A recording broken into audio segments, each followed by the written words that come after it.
In January of 1891, the ground in Black Hollow froze so hard that even grief felt brittle. 3 people died in 12 days, none of them were buried. It wasn't the cold, the men could have broken the soil. They had done it before in worse winters, it was the waiting. The first coffin sat open in Martha Hollow's parlor for 2 nights, neighbors whispered, the preacher prayed. The doctor insisted Jacob was gone. Martha did not argue, she only said he is not ready. On the 3rd night the lamp beside the coffin burned low. The house was silent except for the ticking of the mantel clock, and then a sound, not loud, not dramatic, wood shifting, a soft drag. Martha did not scream. She stepped closer, the lid had moved, only an inch. Across town a second family made the same decision. Their daughter would not be buried until the 5th day, then the 3rd. By the end of the week 3 coffins rested inside 3 homes. The doctor began to doubt himself. The preacher began to pray louder, the town began to listen at night, because something had changed. The dead in Black Hollow did not look fully dead. Their skin held warmth longer than it should.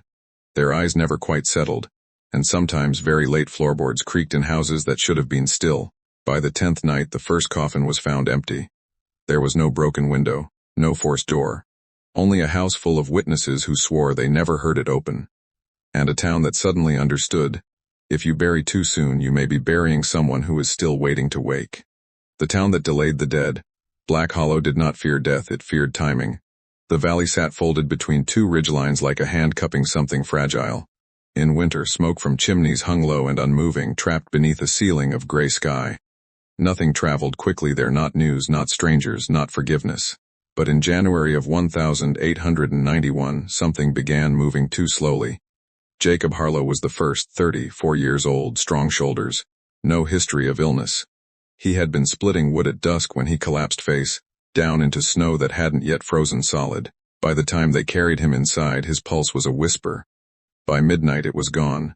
Dr. Elias Whitmer placed 2 fingers against Jacob's throat and counted to 60 twice. Time of death, he said carefully, 11:43 p.m. Martha Hollow did not weep.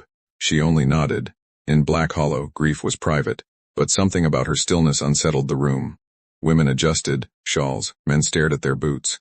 No one asked why she insisted the coffin remain open. It's the cold, someone offered. We'll bury him after the thaw.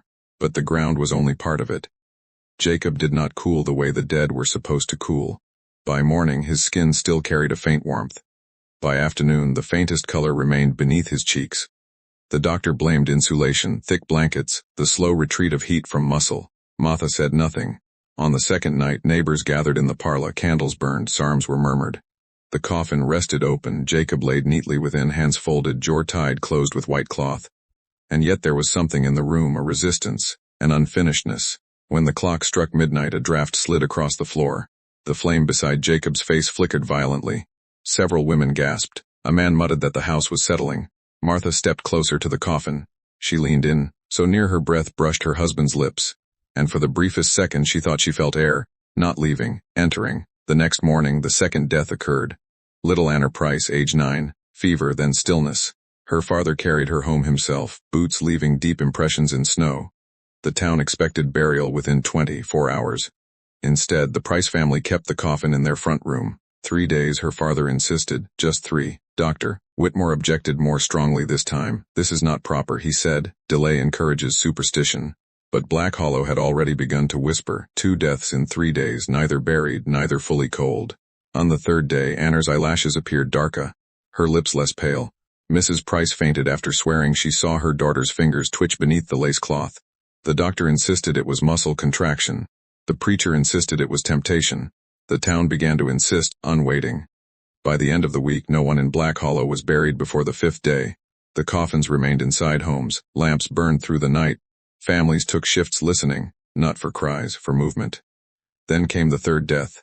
Samuel Cutter, age 62, farmer known for stubbornness and a temper as cold as creek water. He died sitting upright at his kitchen table, no struggle, no wound, just absence. His sons nailed the coffin shut at once, they had no patience for fear. But Samuel's wife demanded it be reopened. I won't bury him if he's not ready, she said. By now the town's fear had shifted shape. It was no longer dread of death, it was dread of misjudging it. What if Jacob had not been dead? What if Anna had been buried breathing beneath frozen soil? What if the doctor had mistaken stillness for ending? Dr. Whitmore felt the shift in how people looked at him. His certainty, once respected, now felt fragile. He returned to Jacob Harlow's house on the fourth night. The coffin was still open. Martha had not slept. Her eyes held no hysteria, only calculation. "He is changing," she said quietly. The doctor stepped forward. Jacob's skin was colder now, but something else had altered. The muscles around his mouth had relaxed, not in decay and release, as though whatever tension had held him had finally eased. "Doctor," Whitmer examined the chest carefully. No rise, no pulse, no sound. Yet when he placed his ear against Jacob's sternum, he felt an irrational hesitation. He did not want to listen too long, because what if nothing? There was nothing. And still he did not close the lid. That night Martha sat alone beside the coffin. The wind scraped against shutters. Snow tapped lightly at glass. At 2:17 a.m. the mantel clock stopped. She did not notice. What she noticed was the sound, soft, measured, wood sliding against wood. She looked down. The coffin lid had shifted just enough to break its seal. Her breath froze in her throat. "Jacob," she whispered. The house answered with silence. Across town at nearly the same hour, Anna Price's lamp extinguished itself. Her mother swore she heard fabric rustle. Samuel Cutter's eldest son awoke to find the nail he had hammered into his father's coffin resting loose on the floorboards. By morning, the town was no longer divided. No one would bury their dead until the seventh day, and even then only if the coffin remained closed on its own. But something else began to happen. The bodies began to change, not rot, not decay, change. The warmth that lingered in Jacob finally vanished on the fifth day, but in its place came something colder than death. His skin felt unfamiliar, foreign, as though it belonged to something that had passed through him rather than ended. Anna's cheeks hollowed abruptly overnight, as though something had withdrawn. Samuel Cutter's jaw untied itself. The preacher declared it spiritual unrest. The doctor declared it natural processes. The town declared nothing. Because on the seventh morning Jacob Harlow's coffin was empty. There were no broken windows, no footprints in snow. The door remained barred from within. Martha sat upright in her chair when neighbors burst inside. She did not look surprised. "He waited," she said softly. "Waited for what someone demanded." She turned her eyes toward the ridge beyond the house. For the right moment, by sunset, 2 more coffins were opened. Anna Price was gone. Samuel Cutter remained, but his hands were no longer folded. They were gripping the edge of the wood, as if he had pushed once and stopped.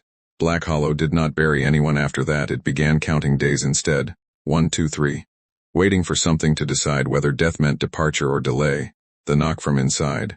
By morning, the story had already begun to rearrange itself. The candle, Mrs. Hale insisted, had not flickered because of wind. The window had been latched, the door sealed, the room still.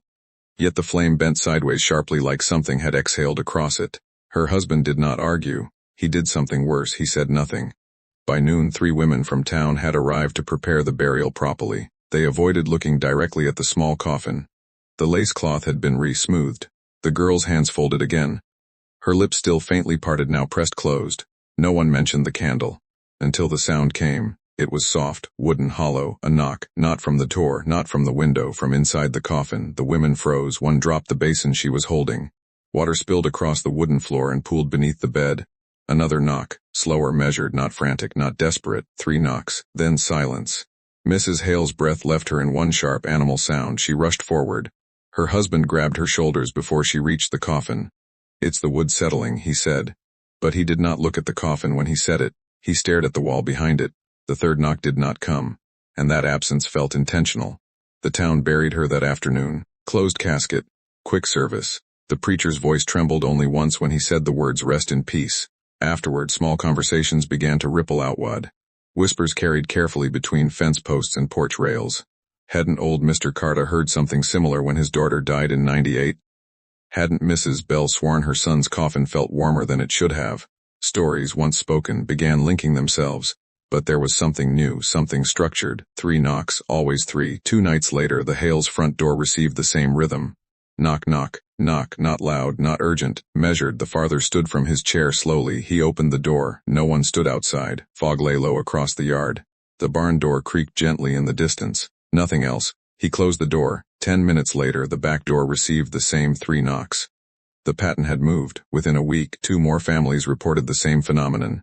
Each had lost a child within the past year. Each reported 3 knocks, never more, never less, never when others were present.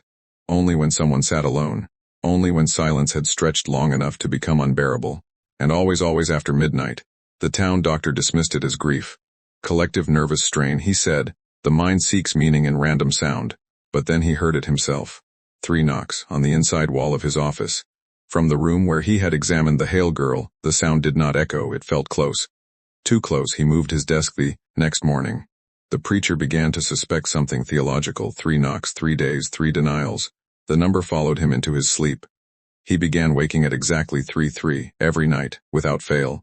And each time he woke, he listened, waiting. Sometimes it came, sometimes it didn't. But the anticipation became worse than the sound itself. The Mercer house, abandoned for nearly a decade, stood at the edge of town like a memory no one wanted to touch. It had once belonged to a family whose daughter had died under unclear circumstances.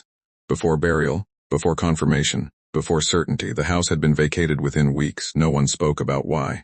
But now children avoided walking past it entirely. Dogs refused to approach the fence line. And at night, if the wind shifted just right, people swore they heard something wooden, hollow, 3 strikes against something tight. Mrs. Hale stopped sleeping. She sat upright in her bed each night, staring at the wall where the coffin had rested before burial. She did not wait for knocks anymore. She counted the silence between them. And in that silence, something far more unsettling began to form, a realization. The knocks were not random. They were responses. On the 4th night after burial, she whispered into the darkness, "Is that you?" Silence. Then 3 knocks, slow, even, measured. Her husband did not wake. She did not scream. Instead, she whispered something else. "What do you want?" The pause stretched longer this time. Long enough for doubt to re-enter the room. Then 3 knocks, closer, from the foot of the bed, the place where sound stops. The Mercer house had begun to empty, not physically, not yet. But something in the air had shifted, like the valley had inhaled too deeply and forgotten how to exhale. After the coffin was opened and the 3 scratches were found, the knocks did not grow louder. They grew quieter. That was worse. The search parties began at dawn. Men with lanterns even in daylight. Rifles carried but never raised. No one admitted what they were hunting. They said they were checking fence lines, clearing brush, watching for wolves. But they all walked in the same direction. Toward the tree line behind the Mercer house. The forest there was older than the town. The trees stood tighter, closer, as if the land had grown defensively. Thomas walked with them. No one asked him to. He simply followed. He did not speak. He did not look afraid. He walked as though he knew where the path curved before it did. The first strange thing they noticed was not a sound, it was the absence of one. The deeper they walked, the quieter the world became. Birdsong thinned, wind softened. Even boots over leaves seemed to land without echo. One of the men, Harold Pike, stopped walking first. "Do you hear that?" he asked. No one answered. Because there was nothing to hear. The forest had not grown louder, it had grown hollow. Thomas kept walking. He did not look back. They found the clearing almost by accident. A circle of trees slightly younger than the rest. As if something had once stood there and the forest had tried to grow back around it. The ground inside the circle was different, not disturbed, structured. Leaves had fallen in a pattern, thinner at the center, thicker near the edge. The soil in the middle was compacted, unnaturally smooth, and carved faintly into the surface 3 small circles, evenly spaced, perfectly round, not scratched, pressed. Harold knelt first. "Children did this," he said. But his voice did not sound convinced. The circles were not random, they were measured, deliberate. Thomas stepped into the clearing. No one stopped him. That was the second strange thing. He walked to the center as if head stood there before. He looked down at the 3 circles, and then he did something that made the men's stomachs drop. He stepped beside them, not inside, beside, leaving space. For a 4th, Thomas, his father called. But the boy did not answer. He tilted his head like he was listening. The men held their breath, waiting for the knock, waiting for the whistle, waiting for something. Nothing came, no echo, no wind, no sound at all. The forest did not answer, it absorbed. Later that afternoon they found something else beyond the clearing. A narrow stretch of earth between 2 thick trees. The soil was darker there, recently turned, but not by shovel. By hands, small hands. They dug carefully, slowly. They did not find bones. They did not find bodies. They found boards. 3 small planks laid side by side, perfectly aligned. Each plank marked faintly at one end. 1 notch, 2 notches, 3, not scratches, not claw marks, measured cuts, intentional, structured. Thomas watched as they uncovered the boards. He did not look surprised. He looked disappointed, as if something had been revealed too soon, as if a secret had been opened before it had fully formed. That night the knocks returned. But not at the Mercer house. They came from the trees, 3 hollow impacts, not against wood. Through it, deep in the forest. The men heard it first, then the women.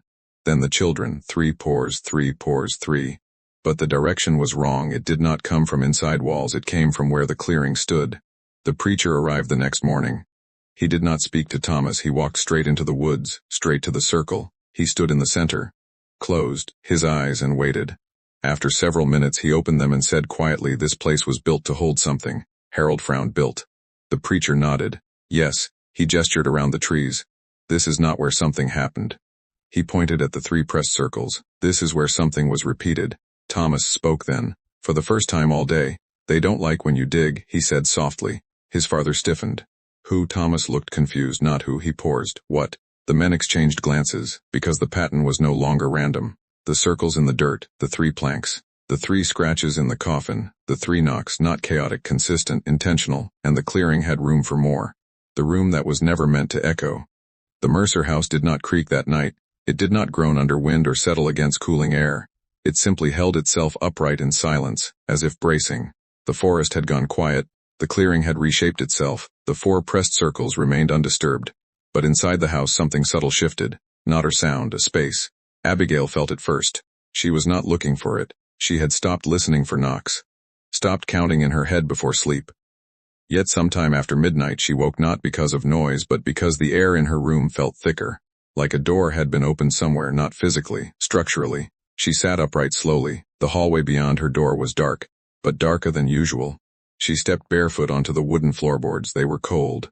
Colder than they should have been in late spring. She did not call for her husband. She did not wake Thomas. She walked alone. Hallway felt longer, the shadows deeper.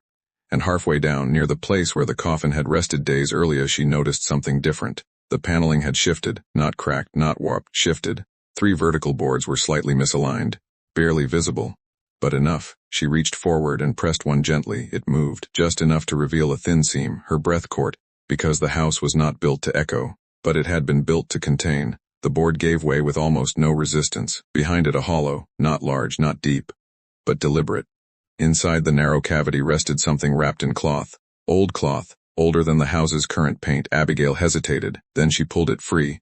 The bundle was heavier than expected. She set it on the hallway floor and unwrapped it slowly. Inside were wooden discs, small, hand-carved, perfectly round, 4 of them.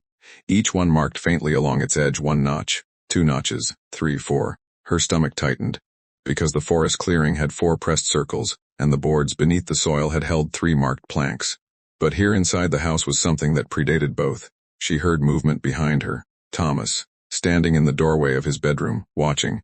He did not look surprised. He looked tired. "Where did you find those?" he asked softly. "In the wall," she replied. He nodded once, as if that made sense. The next morning the preacher returned. Abigail did not mention the forest. She did not mention the planks. She showed him the discs. He turned them slowly in his hands. "These are not children's toys," he murmured. "They are measurements." "Measurements of what?" she asked. He did not answer, but he looked at Thomas differently after that.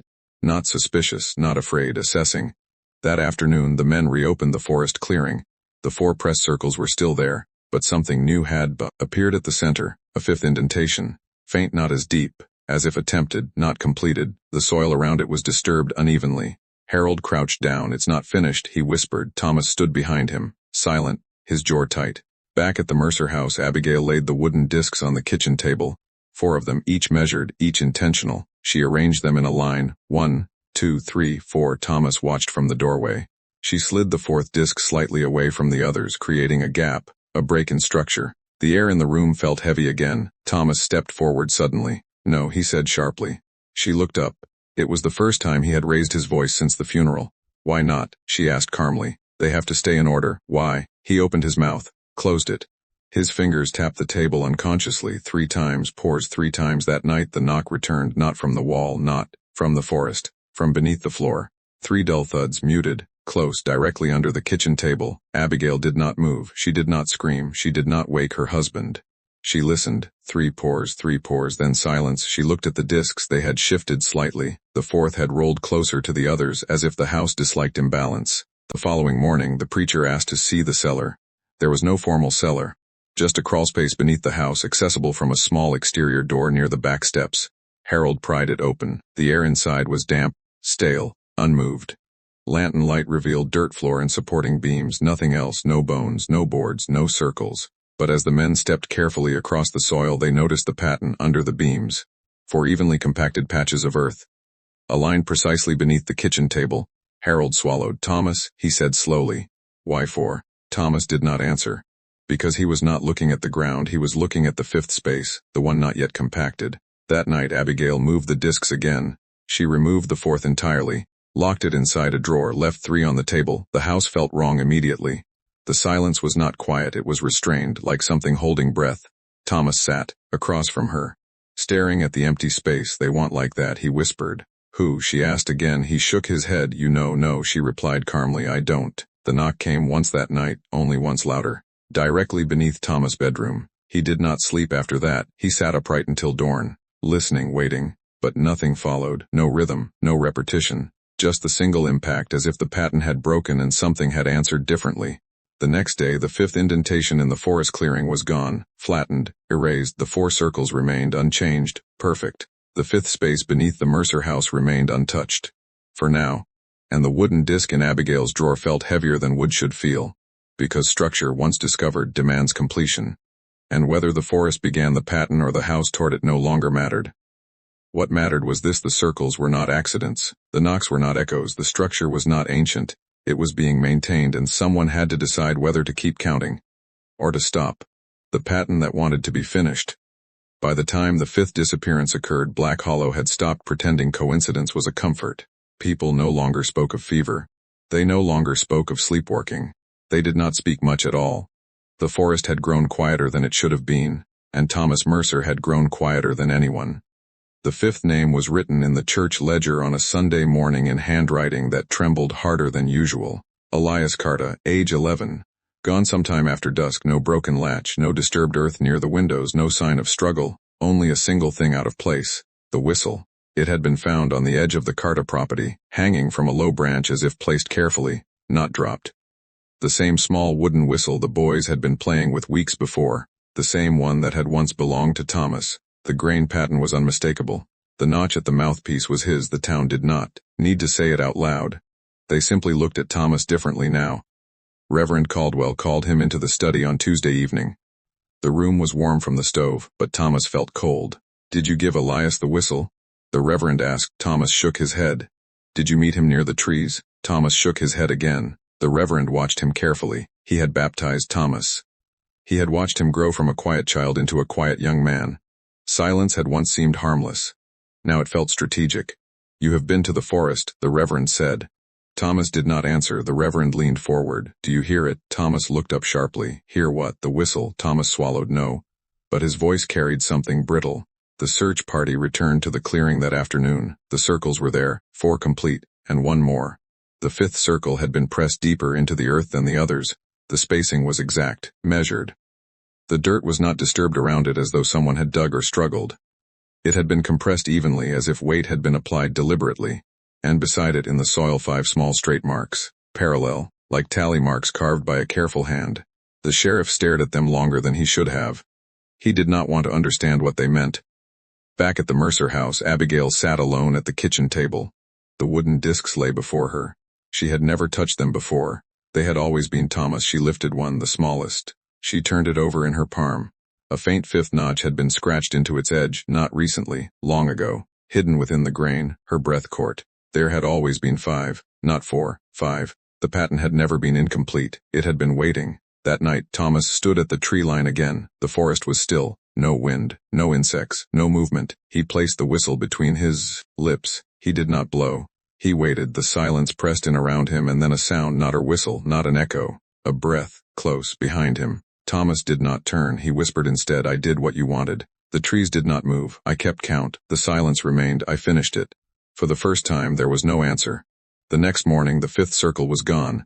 The clearing looked untouched. Leaves covered the ground naturally. No depressions, no tally marks, nothing. As if the earth had decided to close itself. The sheriff stood at the center and felt something he could not name. Not relief, absence, but Elias did not return, and neither did the others, not fully. There were sightings, of course, there always were. A boy seen walking along the ridge at dusk, a figure near the creek at dawn. Shapes that vanished when approached. The town had grown used to doubt. What unsettled them more was this: the pattern had stopped. No new whistles, no new circles, no new disappearances. The structure had ended, and yet the forest felt more present than ever, watching, waiting. Abigail confronted Thomas 3 days later. "You thought it would stop," she said quietly. Thomas did not look at her. "You thought if you finished it, it would be satisfied." Thomas' jaw tightened. You were wrong. He finally turned. I didn't take them. She stepped closer. I know. The words landed harder than accusation. You didn't take them, she continued. You only counted. Thomas' breath shortened. You made it real. Silence filled the kitchen. You gave it shape, she said. And shape gives permission. Thomas backed away from the table. You don't understand. No, she said softly. You don't. That evening, Abigail walked to the clearing alone. No whistle, no discs, no expectation. She stood at the center and closed her eyes. The forest hummed faintly, not her sound exactly. More like memory. She whispered one sentence. There is nothing left to count. The air did not change, but something inside her did. When she returned home, Thomas was gone. His boots remained by the door. The whistle lay on the table, unbroken, unmoved. But the kitchen felt lighter, as if a weight had shifted. The town searched for Thomas for weeks. They found no body, no sign of struggle, only one thing. At the far edge of the clearing, carved into the trunk of a young oak tree, 6 marks. Not 5. 6. The pattern had not ended, it had evolved, and the forest had chosen someone new to keep count. The boy who wasn't chosen. The pattern did not break loudly, it thinned, like frost melting from glass.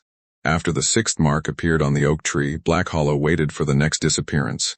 It did not come. Days passed, then a week, then 2. The forest remained still. No whistles, no circles pressed into soil, no boys gone missing. The absence felt wrong, because the town had grown accustomed to dread arriving on schedule. Now there was only quiet, and quiet in Black Hollow had begun to feel unnatural. Thomas Mercer was not found. Search parties combed the forest edge for days. They found disturbed leaves, broken twigs, footprints that disappeared into softer earth. But no body, no clothing, no blood. The sheriff stopped organizing searches after the 2nd week. He walked, he said. No one corrected him.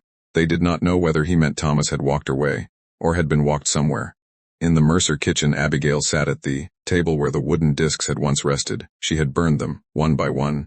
Each disc blackened slowly in the stove until the carved notches vanished into ash. She did not cry while doing it. She did not hesitate.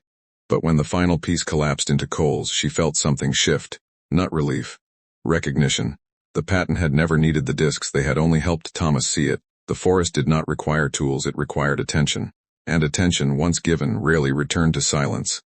3 nights after the burning, Abigail woke to a sound she had not heard before.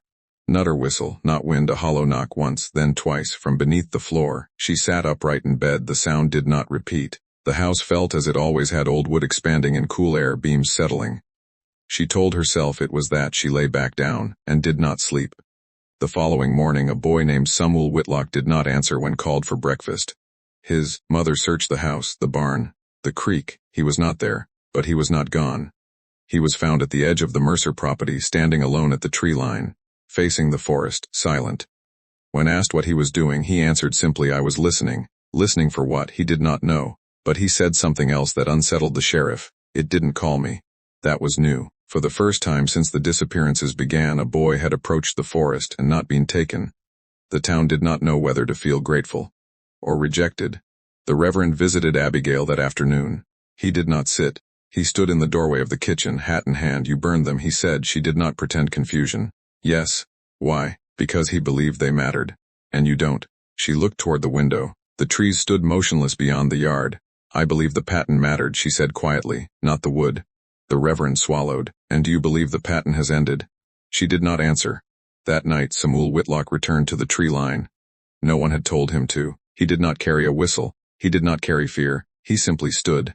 The forest remained silent, but something else occurred. The air shifted, not colder, not warmer, different, like a held breath released. And Samuel felt something he would never properly describe. Not relief, not disappointment, permission. Inside the Mercer house, Abigail woke again. This time to no sound, only absence. The house felt hollow, as if something that had once filled it had stepped out. She rose and walked barefoot into the kitchen. The floorboards did not creak. The air did not press. The space beneath the house felt empty, and that emptiness frightened her more than the knocking ever had. Because structure, even cruel structure, offers predictability. Silence offers nothing. By morning, the oak tree at the clearing had changed. The 6 tally marks remained. But beside them, faint and uneven, a 7th mark had begun. Not carved deeply, not deliberate. As though the hand that started it had faltered. The sheriff traced it with his finger. It's unfinished, he said. For the first time, his voice carried uncertainty rather than authority. The town began whispering something new. Perhaps Thomas had not been chosen. Perhaps he had only volunteered. Perhaps the forest had accepted him as replacement. Or perhaps it had refused him. The idea unsettled them most. That's something structured might evaluate, might select, might decline. Abigail walked to the clearing alone that evening. She stood before the oak tree. 7 marks, 1 incomplete. She placed her palm over them. The bark was cool. She closed her eyes. I will not count, she whispered. The wind did not answer, the leaves did not move. But the pressure she had felt for months, that invisible insistence, eased. For the first time, the forest felt indifferent, not hungry, not watchful. Indifferent. Weeks passed, no new disappearances, no whistles, no circles pressed into soil. Boys continued to wander near the trees. None vanished. The pattern had not escalated, it had dissolved, and yet the Mercer house remained different, lighter, quieter, emptier. Abigail sometimes stood in the kitchen and tried to remember how it had felt when the knocking came from beneath. She found she could not. Memory itself had softened, as if the structure had never been fully real. But on the first frost of November, Samuel Whitlock carved something into the trunk of a different tree. Not 6 marks, not 7, a single line, straight, clean, deliberate. When asked why, he shrugged. I just wanted to. No one scolded him, no one erased it. The town had learned something difficult. Patterns do not begin with forests. They begin with attention. And attention, once trained to see structure in silence, can build it anywhere. Black Hollow did not lose another boy that winter. But something had changed permanently. The forest no longer called, it no longer answered, it simply existed. And that frightened the town in a quieter, deeper way. Because if nothing was choosing, then perhaps no one ever had. Perhaps the pattern had never been hunger, never been fate, never been the woods. Perhaps it had been a boy standing at the edge, listening, and believing the silence belonged to him. And when that belief dissolved, so did the count, the silence that remained. The winter after the counting stopped was colder than the ones before it, not in temperature, in tone. Black Hollow had learned to live with dread the way other towns lived with weather. When boys vanished, grief arrived predictably. When whistles echoed, fear followed. When circles appeared in the soil, structure gave the terror shape. But now there was nothing, no circles, no whistles, no tally marks beyond the 6 and the faint unfinished 7th carved into the oak. Silence had replaced pattern, and silence, the town slowly realized, was harder to understand than fear. By early December, the forest stood bare and exposed. Without leaves to soften its edges, the trees looked skeletal, stripped of any illusion of mystery. The clearing where the circles had once been pressed into the earth appeared ordinary now. Fallen leaves covered everything in uneven layers. Snow came early that year and flattened the ground into blankness. No impressions formed beneath it. No disturbances broke its surface. The sheriff visited the oak tree alone one morning. Frost clung to the bark, tracing the grooves of the carved marks. 6 deep cuts, 1 shallow, incomplete scratch beside them. He ran his thumb along the unfinished line. It felt like hesitation, as though whoever had begun it had reconsidered, or been stopped. He did not say this aloud. He simply removed his hand and stepped back. The forest did not react, it did not hold its breath, it did not answer. For the first time since the disappearances began, it behaved like nothing more than woods. Abigail Mercer had not returned to the clearing since the night she whispered she would not count. The house felt different now, emptier, not haunted, unoccupied. The pressure that once gathered beneath the floorboards, the subtle knocking, the hollow echo that seemed to travel upward through the beams, had ceased entirely. Sometimes she stood in the kitchen late at night listening for it. There was nothing, no breath beneath the wood, no expectation pressing against the air. The silence was complete, and that completeness unsettled her more than any sound ever had. Because if something had once existed and now did not, where had it gone? The town began to move forward. Boys played again in open fields. Parents loosened their grip on sleeves. The Reverend stopped, pausing mid-sermon to glance at the back doors. But something lingered beneath daily routine, not fear, awareness. People watched each other differently now.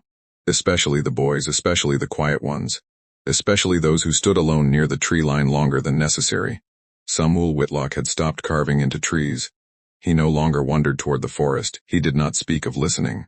When asked why he had carved the single line months before, he answered simply, I wanted to see if it felt like something. Did it? His father asked. Samuel thought for a long moment. No. And that answer brought both comfort and discomfort in equal measure. In late January, the snow melted for 3 days under unexpected warmth. The clearing softened. Mud replaced frost. The sheriff returned once more, compelled by something he could not name. The oak tree stood unchanged, 6 marks, 1 unfinished. But the ground at its base had shifted slightly. Not dug, not pressed, shifted. As though something heavy had once stood there often, and then stopped. He circled the tree slowly. There were no new marks, no 8th line, no continuation. He waited. The wind passed through branches with a low whisper. Nothing else. For the first time he felt certainty, not that something had ended, but that something had never belonged to the forest at all. He visited Abigail that evening. The Mercer house felt lighter than it ever had, no heaviness beneath the floor, no tension in the air. He sat across from her at the kitchen table. "You think it's over," he said. She held his gaze. "I think it never began the way we thought." He frowned. "Explain." She folded her hands carefully. When Thomas stood at the tree line, she said he believed he was being called. The sheriff nodded slowly. He believed the silence was waiting for him, and wasn't it? She shook her head. No, he was waiting for it. The sheriff did not understand immediately. So she continued. "The forest never whistled first," she said. He did. The realization landed quietly. Heavy. The patent had required three things: a boy willing to listen, a silence willing to be interpreted, and a town willing to believe something larger was choosing. Without belief, the structure had no foundation. Without counting, the patent had no shape. Without shape, fear had nothing to follow. That spring, the oak tree split during a thunderstorm. Lightning struck the trunk directly. The 6 marks fractured down the center, the bark splitting wide enough to expose pale inner wood. The incomplete 7th mark vanished within the split. When the sheriff examined it days later, the carvings were barely visible. Nature had erased what fear had preserved. The tree would not survive the year, and something about that felt appropriate. Years later, when Black Hollow spoke of that winter, they did not describe it as cursed. They described it as mistaken. The boys had not been taken by something ancient.